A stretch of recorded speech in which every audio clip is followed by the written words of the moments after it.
Hi everyone, in this video I'm going to show you how we can insert comment to our document.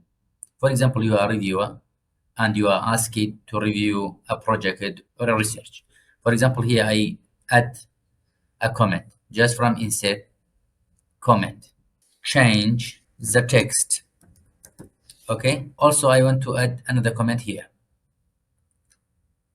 Add more detail. Okay. For example, I want to delete a comment. Just select the comment, then go to review. Here we have delete option.